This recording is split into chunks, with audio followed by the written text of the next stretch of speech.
İnsanın təkamülü. Yer üzərində insanın yaranması haqqında bir çox fərziyyələr söylənilmişdir.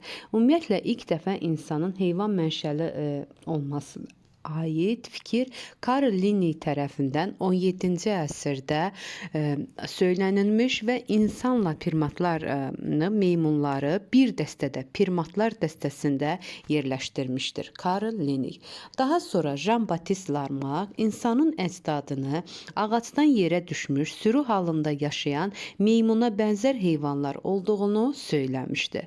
Bundan əlavə olaraq Charles Darwin 1871-ci ildə İnsanın mənşəyi və cinsi seçmə əsərində təkamülün ən son zəncirinin halqası məhz insan olduğunu sübut etmişdir. Yəni halqada insandan başqa yeni bir canlı yaranmamışdır. Təkamülün ən son halqası insan hesab olunmuşdur. Daha sonra İngilis bilirik ki 8-ci sinif dərsindən də meymunun insana çevrilməsində əməyin rolu əsərində də insan təkamülündə, yəni insanın yaranmasında ictimai amillərin də əsas rol oynadığını göstərmişdir. Və biz 8-ci sinifdə keçmişdik ki, insanın antropogenezin hərəkətverici qüvvələri, bioloji və sosial amillər vardır. Bioloji amilləri Darwin, sosial amilləri İngilis söyləmişdir. Bioloji amillər yaşamaq uğrunda mübarizə, təbii seçmə, irsi dəyişkənlik, sosial amillər isə ictimai həyat tərzi, əmək, nitq, şüur, təfəkkür bunları İngilis söyləmişdir.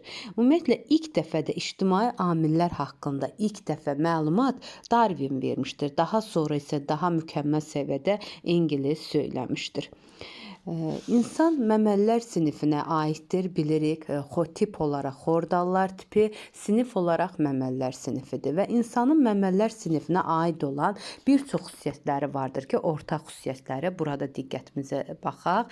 Hansılardır? Birinci, təbii ki, əzələvi diafraqmaya malik olma. Bilirik ki, əzələvi diafraqma yalnız məməlilər üçün xasdır. Yəni döş boşluğu ilə qarın boşluğunu ayıran əzələvi pərdə. Daha sonra süd vəzlərinə rast gəlmək, qulaq seyvanına, ixtisaslaşmış xüsusi yuvalarda yerləşən dişlərə, plasentaya, üst cüt eşitmə sümüyünə, 7 boyun fəqərəsinə malik olması, daha sonra bizdə üzdə mimiki əzəlləri vardır ki, həmin bu mimiki əzəlləri isə yalnız insana bənzər meymunlara və insana məxsusdur. Burada diqqətli olun. Mimiki əzəllər digər məməli heyvanlarda yoxdur, digər meymunlarda yoxdur. Hansı meymunlarda var? İnsana bənzər meymunlarda və insanda mimiki əzəllərə də rast gəlinir. Daha sonra insanın özünün antropomorfozlar baş vermişdir ki, yəni insanın əmələ gəlməsində bir çox morfoloji və anatomik dəyişikliklər baş vermişdir ki, və bunlar hansılardır?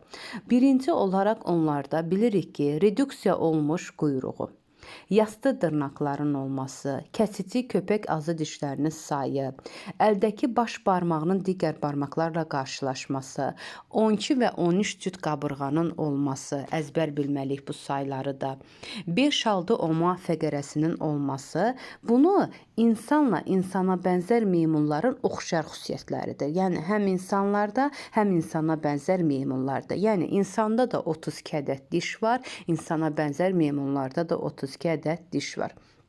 4 qan qrupunun olması. Mütləq bunları yadımızda saxlayaq. Və insan hansı xəstəliklərə yoluxursa, məsəl üçün vəba, vərəm, qarın yatalağı, çiçək, qrip kimi xəstəliklərə tutulur və bu insana bənzər meymunlarda da bu cürdür. Və biz də bilirik ki, insana bənzər meymunlar hansılardır? Bax, bunu mütləq bu şəkildəki hər birinin əzbər bilməliyik xüsusiyyətlərini. Şimpanzi, hippon, gorilla, orangutan. İnsana bənzər meymunlardır. Və yadımızda qalsın ki, məsəl üçün şimpanzi özünün xromosom aparatındakı nukleid ardıcıllıqlarının 91% insana oxşardır.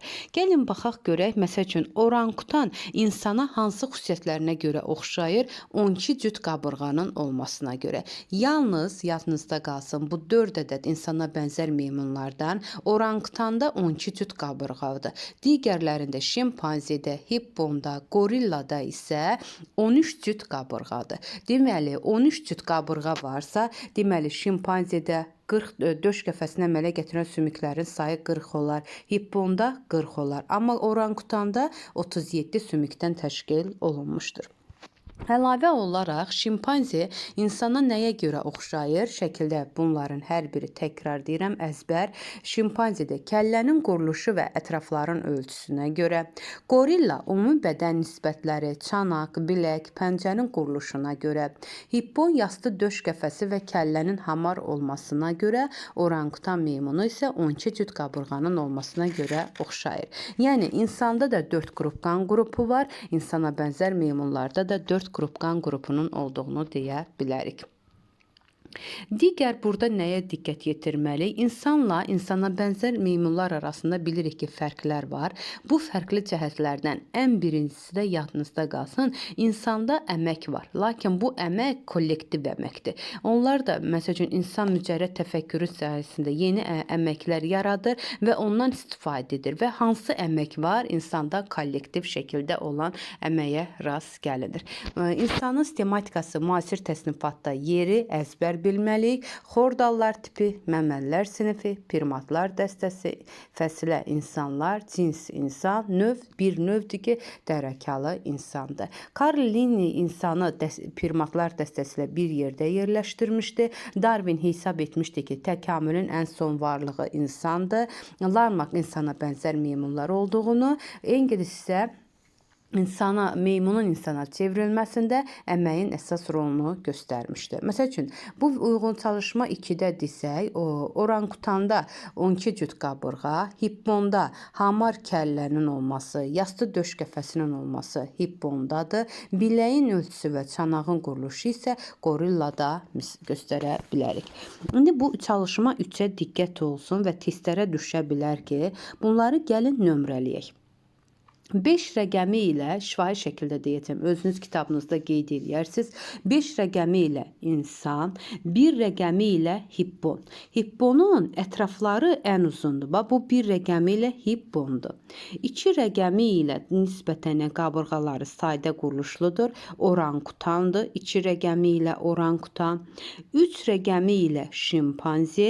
4 rəqəmi ilə gorilla, 5 rəqəmi ilə insan. Bir də təkrar deyirəm, əlləri lap uzun olan, yəni ön ətrafları daha uzun olan hippondur.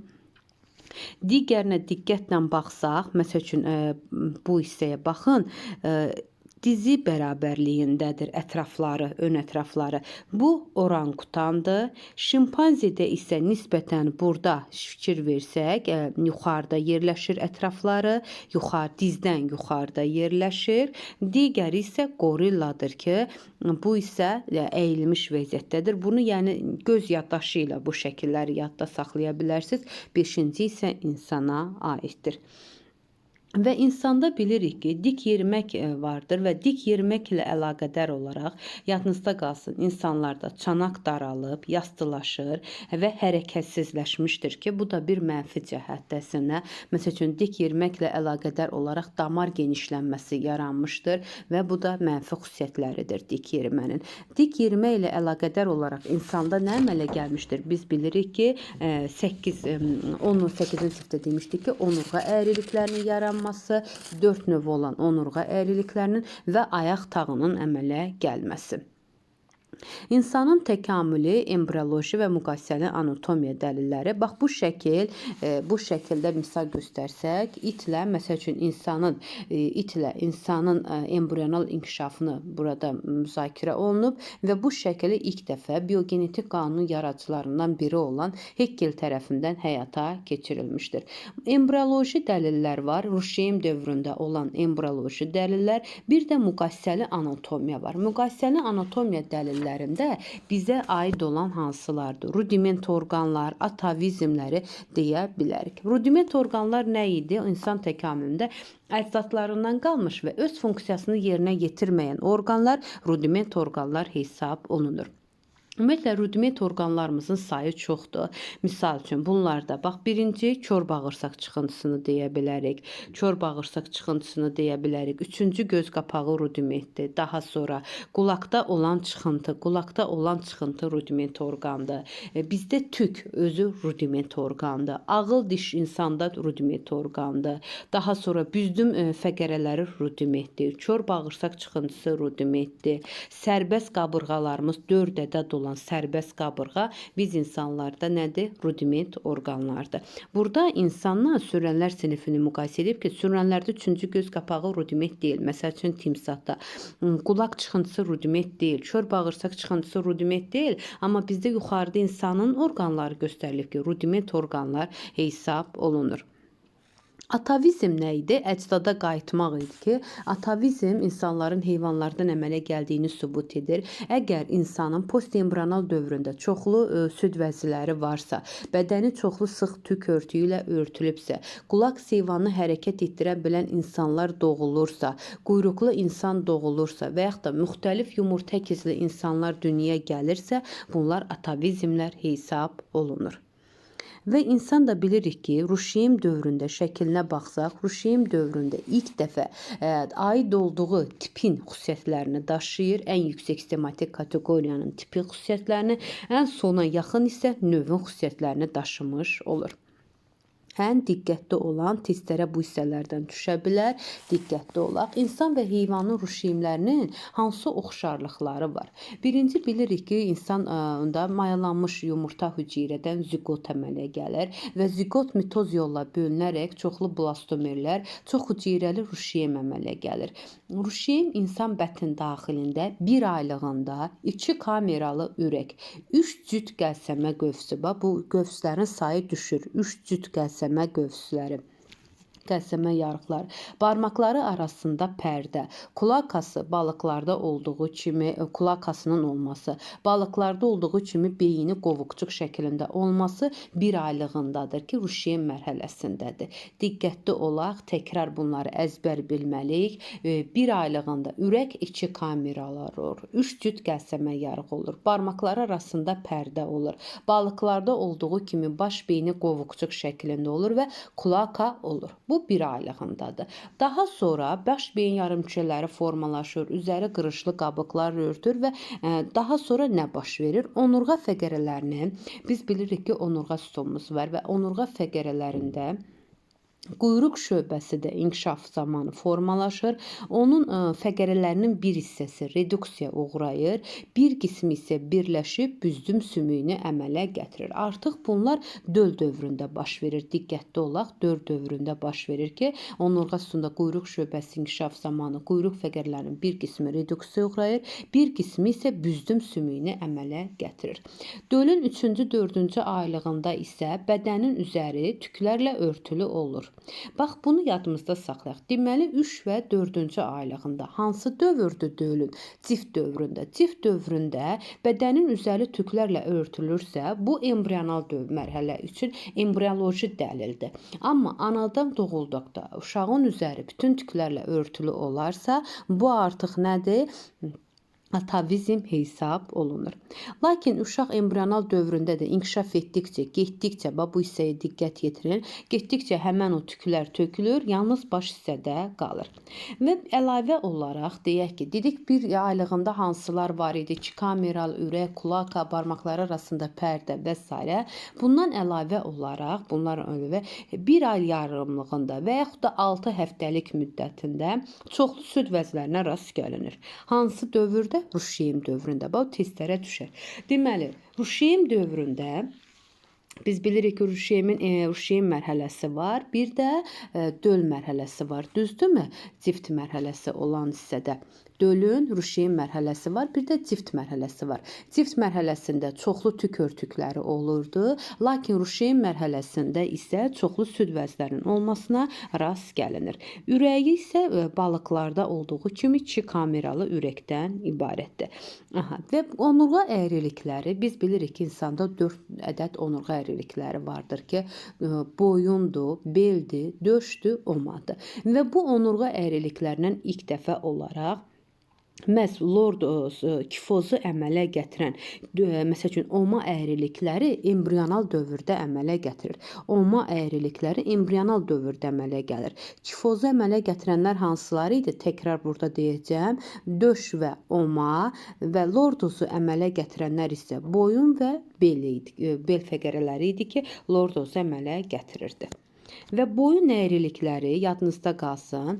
Uşaq dünyaya gəldikdən sonra postembrional inkişafın 2-ci ayında, döş əyriliyi 6-cı ayında, bel əyriliyi isə 12-ci ayında yaranmış olurdu. Bunların hər birini demişik, amma istədim ki, təkrar burada da deyək. Rudiment olanları seçin. Təbii ki, burada rudiment olan 3-cü göz qapağıdır. Qulaq seyvanı əzəlləridir. Daha sonra kişilərdə süd vəzləri rudimentdir, qadında deyil. Bax, süd vəzləri kişilərdə rudiment orqandır. Büzdüm sümüyü rudimentdir. Ağıl dişləri rudimentdir.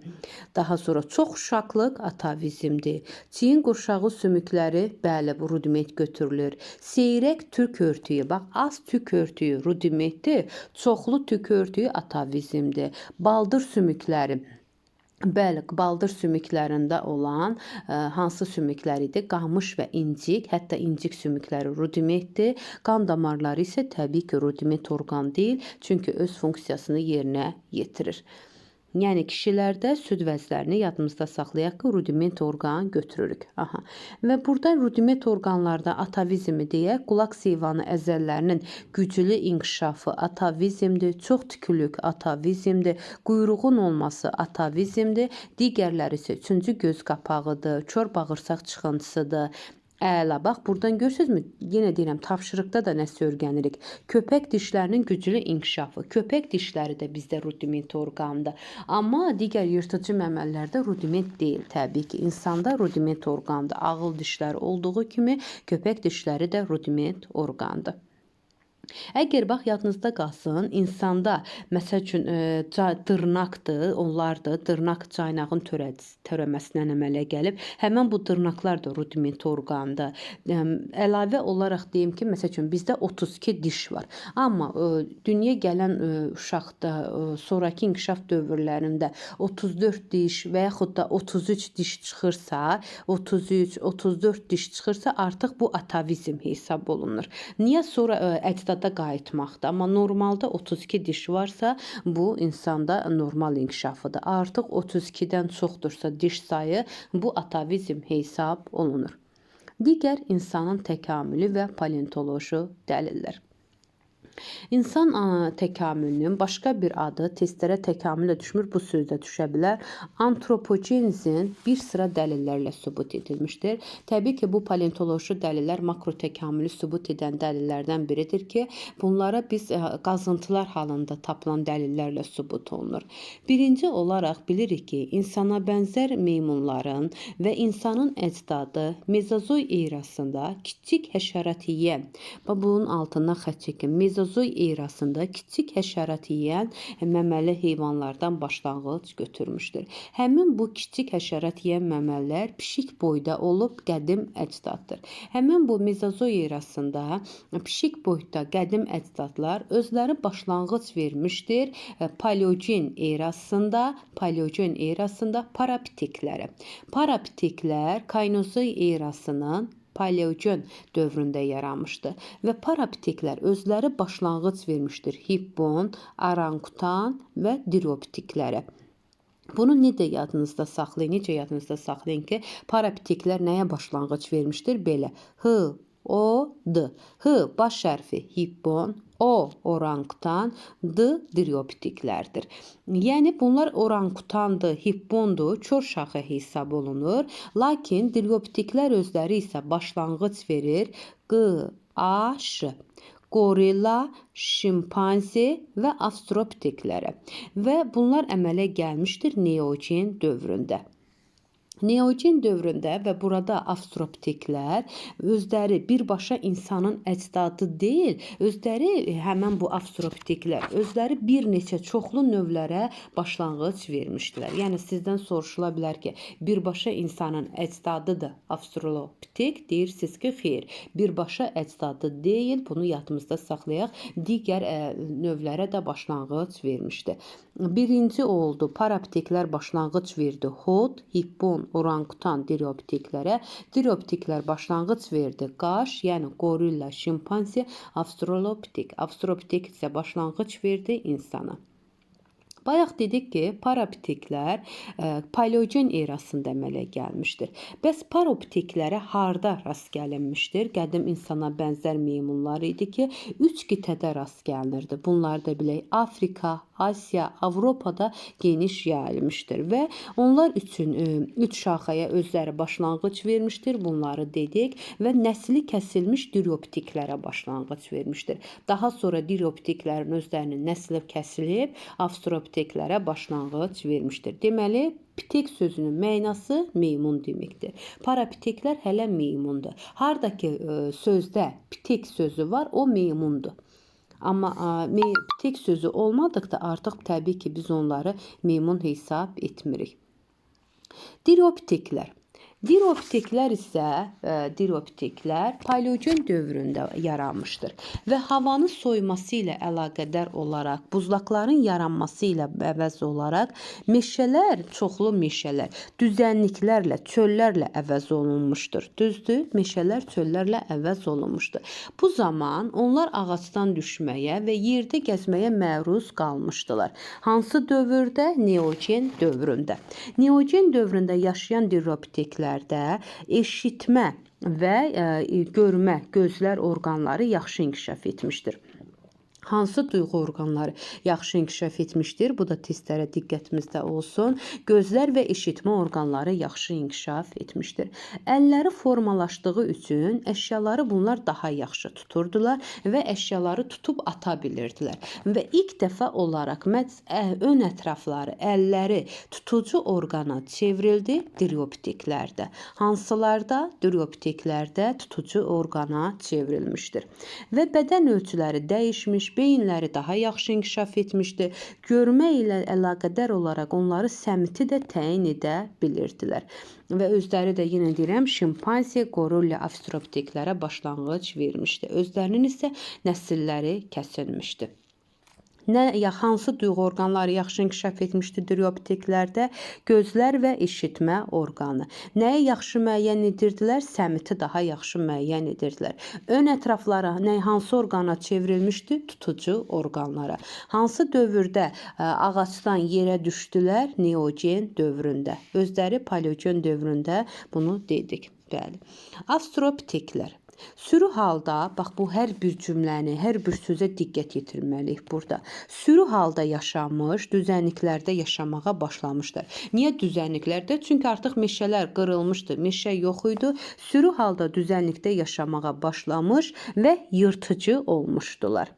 Bu heyvanlarda da ənsə dəlik kəllə qutusunun mərkəzinə doğru çəkilmişdi. Beyinlərinin həcmi müasir insana bənzər meymunlara nisbətən daha böyük olmuşdu.